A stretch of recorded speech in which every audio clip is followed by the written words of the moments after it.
Hello friends, எல்லாருக்கும் வணக்கம்.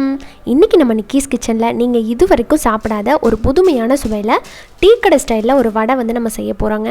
அது என்னங்க டீ கடையில் இல்லாத புது வடை அப்படின்னு நீங்கள் கேட்பீங்க. ஆமாங்க, இது ரொம்பவே வித்தியாசமாக இருக்கும், டேஸ்ட்டும் வேறு லெவலில் இருக்கும். இப்போ இதை வாங்க, இது எப்படி பண்ணுறது, இதுக்கான அளவுகள் என்னென்ன, எந்த பொருளை வச்சு நம்ம இந்த வடை பண்ணுறோம் அப்படிங்கிறத பார்க்கலாம். வெளியே நல்லா கிறிஸ்பியாகவும் உள்ளே ரொம்ப சாஃப்டாகவும் இருக்கும். இந்த கார வடை பண்ணுறதுக்கு பார்த்திங்கன்னா முதல்ல நம்ம பருப்பெல்லாம் ஊற வச்சுக்கலாம்.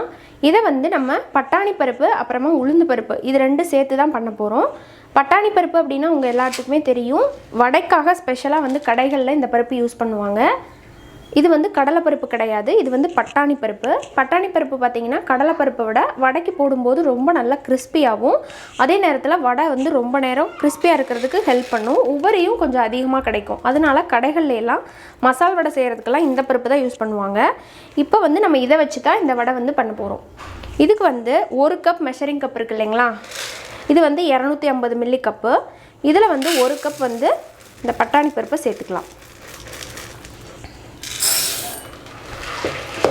உங்கள்கிட்ட மெஷரிங் கப் இல்லை அப்படின்னா நீங்கள் வந்து 1/4 லிட்டர் குடிக்கிற ஏதாவது ஒரு டம்ளர் எடுத்துக்கோங்க. இந்த மாதிரி ஒரு டம்ளர் வச்சுருப்பீங்க இல்லைங்களா வீட்டில், இந்த மாதிரி டம்ளர்லேயும் நீங்கள் அளந்துக்கலாம். இதுவும் இதே மாதிரி ஒரு 1/4 லிட்டர் தான், அதாவது 250 மில்லி. இப்போ இதில் வந்து 1 கப் பட்டாணி பருப்பு போட்டாச்சு. அப்புறமா இது வந்து 50 மில்லி பிடிக்கிற மெஷரிங் கப். இதில் வந்து 1 கப் வந்து நம்ம முழு உளுந்து வந்து சேர்த்துக்கலாம். அப்போ பார்த்தீங்கன்னா 5 மடங்கு பட்டாணி பருப்பு போட்டிங்க அப்படின்னா 1 மடங்கு அளவுக்கு நீங்கள் வந்து உளுந்து பருப்பு போட்டுக்கணும். இதுதான் இதோட அளவு. இப்போ இதை வந்து நல்லா ஒரு டைமுக்கு 2 டைம் அலசிட்டு ஊற வச்சிடலாம். இப்போ 2லேருந்து 3 தடவை நல்லா களைஞ்சி ஊற்றிட்டு அதுக்கப்புறம் தண்ணி சேர்த்து நான் ஊற வச்சிட்டேன். இது பார்த்திங்கன்னா ஒரு 2லேருந்து 3 மணி நேரம் போல் நல்லா ஊறணும். அப்போ தான் மாவு நல்லா நைஸாகவும் ஃப்ளஃபியாகவும் அரைக்க முடியும். இப்போ ஊறட்டும் பார்க்கலாம். ஸோ இப்போ ஒரு 3 மணி நேரத்துக்கு அப்புறம் பார்த்திங்கன்னா பருப்பு வந்து நல்லா ஊறிருக்கு. 2 பருப்பும் சேர்த்து போட்டது பாருங்கள் எந்த அளவுக்கு ஊறி வந்திருக்கு அப்படின்ட்டு. இப்போ இதை நம்ம வந்து அரைச்சிக்கலாம். ஒன்று மிக்சியில் அரைக்கலாம், அப்படி இல்லைனா கிரைண்டரில் அரைக்கலாம். நான் வந்து கிரைண்டர் தான் வந்து இன்றைக்கி எடுத்துருக்கிறேன். எதுக்கு அப்படின்னு பார்த்தீங்கன்னா மாவு வந்து நல்லா ஃப்ளஃபியாக இருக்கும், அதே மாதிரி மாவு உங்களுக்கு நல்லா நிறையா காணும். அதனால வந்து கிரைண்டரில் போட்டு அரைச்சோம் அப்படின்னா தான் உங்களுக்கு வடையும் ரொம்ப நல்லா டேஸ்ட்டாகவும் கிறிஸ்பியாகவும் வரும்.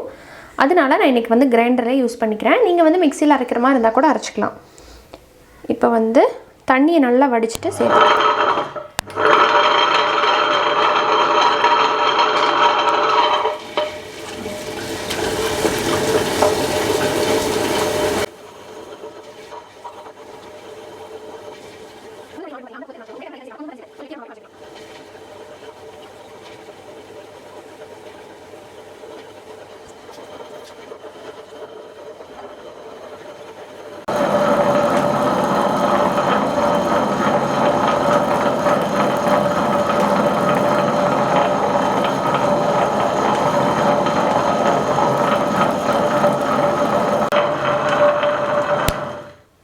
இப்போ பார்த்தீங்கன்னா மாவு நல்லா அரைப்பட்டுருச்சு. எடுத்து காமிக்கிறேன் பாருங்கள், அப்படியே நல்லா வெண்ணெய் மாதிரி ஃப்ளஃபியாக வந்திருக்கு. இப்போ நம்ம வந்து இதை இந்த பவுலில் தோண்டி எடுத்து வச்சுக்கலாம்.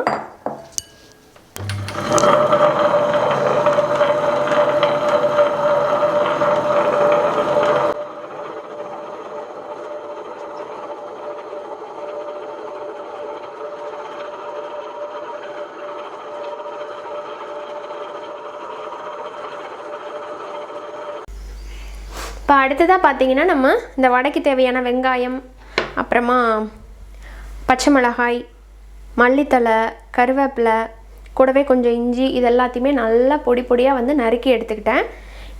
இப்போ இது எல்லாத்தையுமே நம்ம மாவில் போட்டு கலந்துட வேண்டியதான். ஒரே ஒரு பெரிய வெங்காயம், கூடவே வந்து சின்ன வெங்காயம் கொஞ்சம் கலந்துருக்கேங்க. என்ன தான் பெரிய வெங்காயம் போட்டாலும் வடைக்கு வந்து கொஞ்சமாக சின்ன வெங்காயம் போட்டோம் அப்படின்னா தான் ருசி நல்லாயிருக்கும். அதனால் ஒரு 10 போல் சின்ன வெங்காயத்தையும் நல்லா பொடிசாக கட் பண்ணி எடுத்துருக்கிறேன்.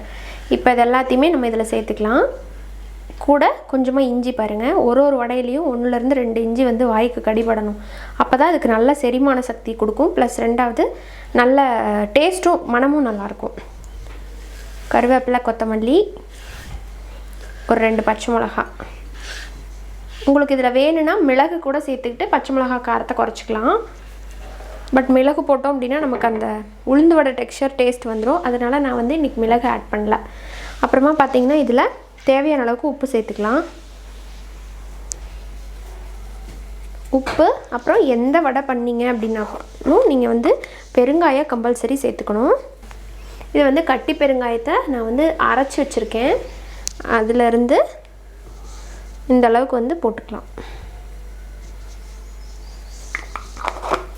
அப்போ தான் உங்களுக்கு வந்து இந்த கேஸ்ட்ரிக் இஷ்யூஸ் எல்லாம் வராது வடை சாப்பிடும்போது. இப்போ இதில் வந்து நம்ம சீரகம் வேணுன்னா சேர்த்துக்கலாம். சீரகம் வேணால் போட்டும் பண்ணாலும் பண்ணலாம். பட் நான் எனக்கு வந்து சீரகம் ஆட் பண்ணல. இது எல்லாத்தையும் சேர்த்து நம்ம கலந்து விட்டுக்கலாம்.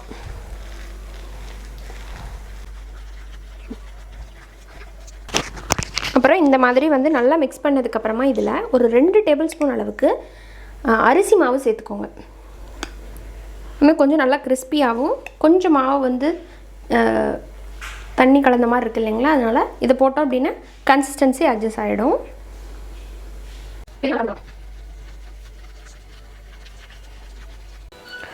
இப்போ பாருங்கள், நம்ம நல்லா மிக்ஸ் பண்ணி விட்டாச்சு. இப்போ அடுத்து நம்ம இதில் அப்படியே எண்ணெயில் போட்டுற வேண்டியதான். இதில் நம்ம ஷேப்பெல்லாம் எதுவுமே பண்ண முடியாது. பாருங்கள், இந்த கன்சிஸ்டன்சியில் தான் இருக்குது. அதனால் வந்து இப்படி ஷேப்பெல்லாம் பிடிச்சி நம்ம உளுந்து வடைக்கு போடுறோம் இல்லைங்களா, அந்த மாதிரிலாம் போட முடியாது. சும்மா அப்படியே வந்து தண்ணியில் கையை நனைச்சிட்டு எடுத்து போட்டுற வேண்டியதான். அந்த மாதிரி தான் பண்ண முடியும். உப்பெல்லாம் கரெக்டாக இருக்கா அப்படிங்கிறத நீங்கள் வந்து செக் பண்ணிக்கோங்க. ஒரு வடை அந்த மாதிரி போட்டு பார்த்துட்டு கூட நீங்கள் சாப்பிட்டு பார்த்துட்டு உப்பு பத்தலைன்னா போட்டுக்கோங்க. இப்போ நான் வந்து மாவை டேஸ்ட் பண்ணேன், உப்பு வந்து சரியாக இருக்குது. அடுத்து நம்ம இப்போ எதாவது எண்ணெயில் போட்டுடலாம். பக்கத்தில் ஒரு பாத்திரத்தில் கொஞ்சம் தண்ணி வச்சுட்டு கையை நனைச்சி போடுங்க. அப்போ தான் வந்து கரெக்டாக ரவுண்டாக போட முடியும். எண்ணெயை வந்து நல்லா ஓரளவுக்கு மீடியம் ஃப்ளேம்லேயே வந்து சூடு பண்ணியாச்சு. இப்போ உள்ளே சேர்த்துக்கலாம்.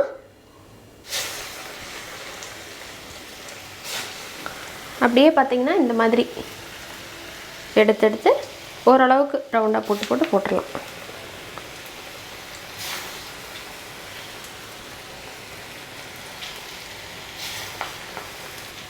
ஒரு சைடு வந்து ப்ரௌன் ஆனதுக்கப்புறம் நம்ம திருப்பி விட்டுக்கலாம்.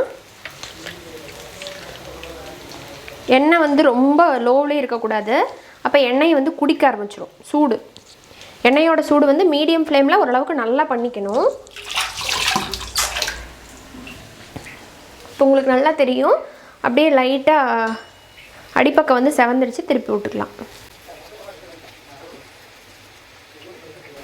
இந்த வடை வந்து மசால் வடை அப்புறமா உளுந்து வடையெல்லாம் விட ரொம்ப சூப்பராக இருக்கும். நீங்கள் இது வரைக்கும் ட்ரை பண்ணலைன்னா இந்த ரேஷியோவில் வந்து மாவு கலந்து அரைச்சி ட்ரை பண்ணி பாருங்கள். சூப்பராக இருக்கும். பாருங்கள், நான் நல்லா காமிக்கிறேன். ரொம்பவுமே அருமையாக நல்லா கிறிஸ்பியாக இருக்கும். நம்ம மாவோட கன்சிஸ்டன்சி பார்த்திங்கன்னா கொஞ்சம் வாட்டரியாக தான் இருக்குது இல்லைங்களா, ஆனால் ஒரு துளி கூட வந்து எண்ணெய் உறிஞ்சாது. அந்த மாதிரி ஒரு பக்குவத்தில் இது நமக்கு கிடைக்கும். வெளியே வந்து நல்லா அவுட்டர் லேயர் கிறிஸ்பியாகவும், இன்னர் லேயர் வந்து நல்லா சாஃப்டாகவும் இருக்கும். அதே மாதிரி அந்த மனம் வந்து கொஞ்சம் டிஃப்ரெண்ட்டாக இருக்கும். சாதா உளுந்து வடை அப்புறமா மசால் வடை மாதிரி இருக்காது, கொஞ்சம் வேறு மாதிரி இருக்கும்.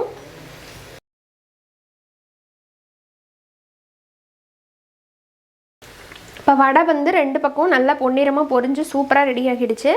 இப்போ நம்ம வெளியே எடுத்துடலாம்.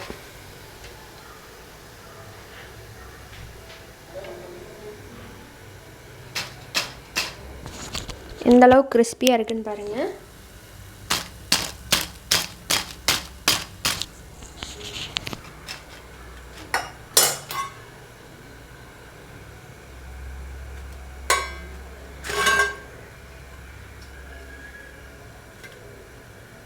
ஒரு துளி கூட ஆயில் இல்லை, அவ்வளோ மொறுன்னு வந்துருக்கு. இப்போ இதே மாதிரி நம்ம எல்லா பேட்சையும் போட்டு எடுத்துகிட்டு காமிக்கிறேன்.